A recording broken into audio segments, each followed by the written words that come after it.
Today, guys, I'm going to be showing you the new best controller settings that you need to copy down right now here in Black Ops 6 Season 5. If you're trying to drop nukes, higher kill games, increase your KD, win more gunfights, be a better player, you need to copy these settings down right now. So if you guys are new and find this video help you out in any way, hit that like button, subscribe to the channel with notifications on, and let's get into it. Now, I do like to mention this every time I make a settings video. It doesn't matter what console or controller that you're using. If you are using a controller and you copy these settings down, they are going to make you a better player here. But now, getting into my settings now, what we're going to be starting off with here first is going to be our horizontal and vertical stick sensitivity, which I'm keeping mine at 1.65. Every settings video that I have uploaded has been 1.65. Now, if you do not have this setting, I do recommend that you use it and never change it. One thing that's going to make you a bad player is you constantly changing your settings. You're not getting used to that sensitivity. You're going to start overlooking people, underlooking people, not tracking your targets correctly and everything. I am telling you, 1.65 is the best vertical and horizontal sensitivity that you can use, so make sure to go ahead and copy that down. Next, we are going to go to our controller vibrations, and we're going to go ahead and turn this off. I like to say this all the time as well. Small things in this game can make you a bad player or a great player. These are one of those settings that you need to have off. Everything in this game causes an explosion. We do not want that, so we do not want any vibrations. It'll throw your aim off and everything, so go ahead and turn this off. Keep it off. You may take some time to get used to, maybe an hour, maybe a game, maybe 2 games. Get used to it. It will make you a better player, especially in those gunfights.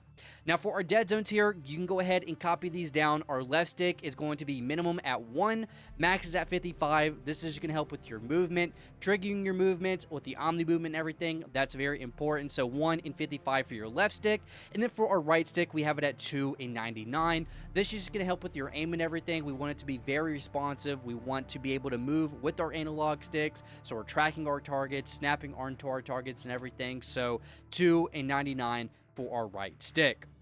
Now, for my L2 and R2 button dead zones, we want it at 0. This is going to make your bottom triggers here. If you shoot on the bottom triggers here, that is going to make it very sensitive. So it's going to be helping you with your aiming and shooting, so you don't have to press down on them as hard. So you can just barely tap them. You're going to start aiming and shooting, which is great. Next, we have our aiming settings here, and we have our sensitivity multiplier. So we're going to go ahead and press square here, and the only two that we're going to be changing is going to be our ADS sensitivity multiplier and the multiplier when focused. We're going to drop this down to 0.75. Now, what this is going to do is you do have that fast sensitivity already, looking around, up, down, left, or right. That's just going to be like your hip fire sensitivity. So that's going to be pretty quick. It's going to be easier on snapping your targets and everything. Now, what this is going to do here is as soon as you aim down sights, it's going to slow it down, so it's going to make it easier to track your targets and everything. And this is going to help out so much with like aim assist and everything. This is like literally free aimbot, no kidding. This does help out a lot with your aim. So drop this down to 0.75. Your aim is going to be spot on now.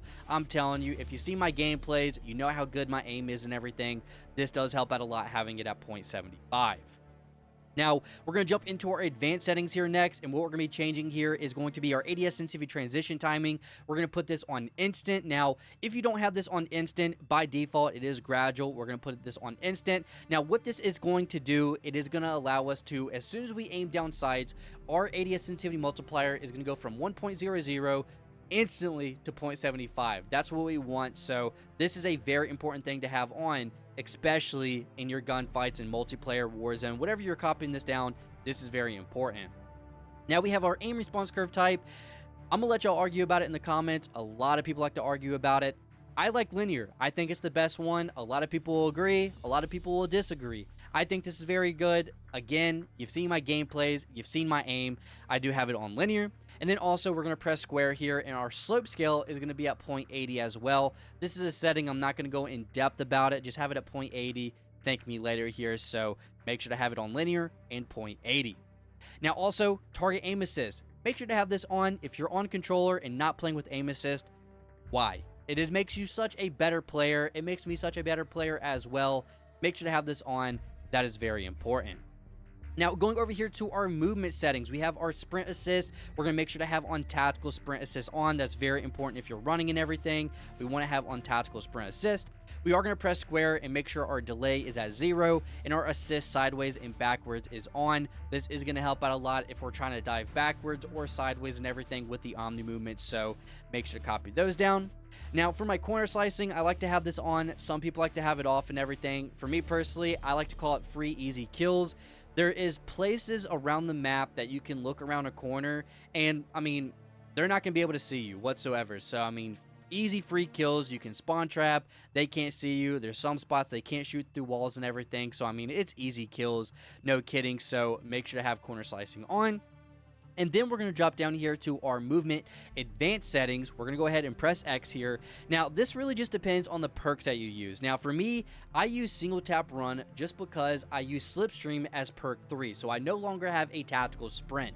With me not having a tactical sprint, by default, I have a 100-second millisecond faster sprint. The fire speed helping me be a little bit more aggressive, which you've probably seen that I don't use tactical sprints in my gameplay.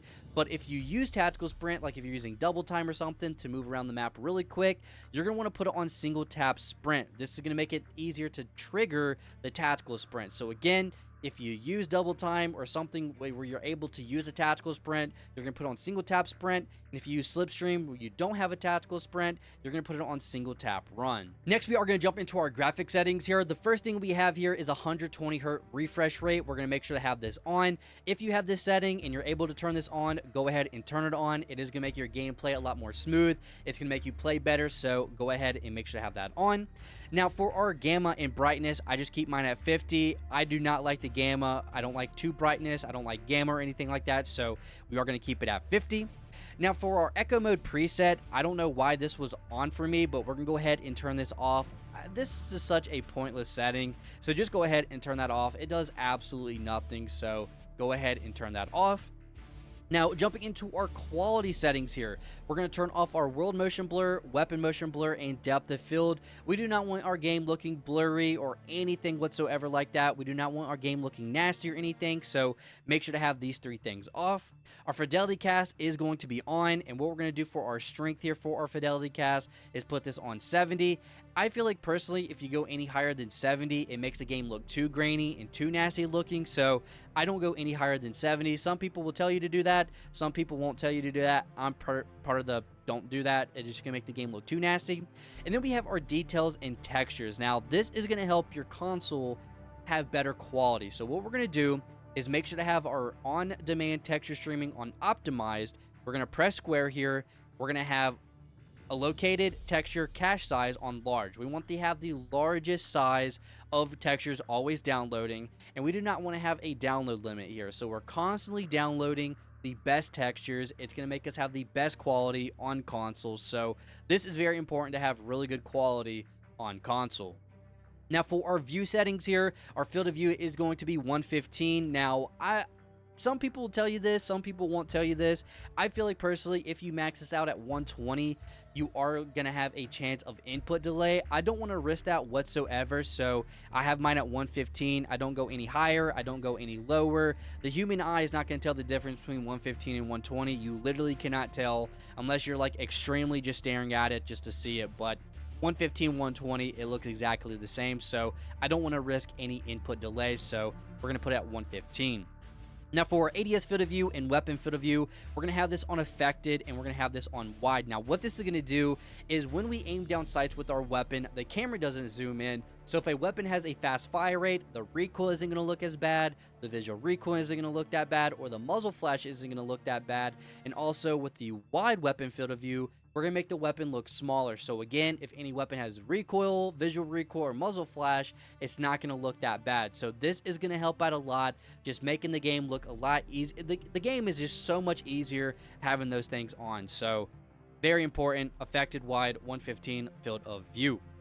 Now, for our camera settings here, we have our first-person camera movement. We're going to put this on 50%. Same with our third-person camera movement. This is going to make it, if there's any explosions, our camera shake isn't that bad. We don't want our camera shaking crazy, so put this on least at 50%. So make sure to do that.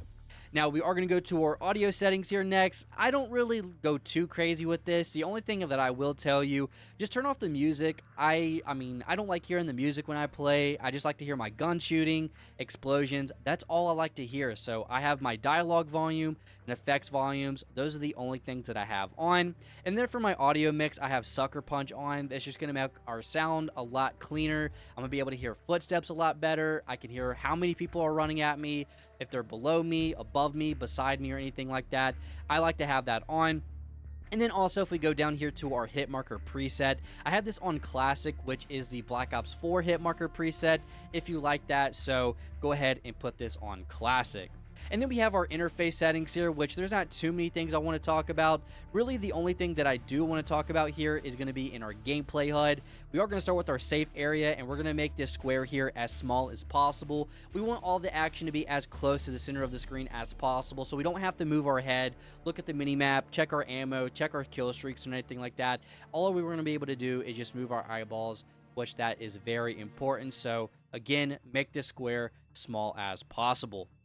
Now for our mini-map shape, we're going to put this on square. You see more of a square than you do a circle, so you definitely want to be able to read the mini-map. This is going to help out a lot if you're trying to read the mini-map very good. With a UAV, personal UAV, a harp up, this is going to help out so much, just learning the map, learning how to spawn trap, learning the spawns and everything, so have this on square.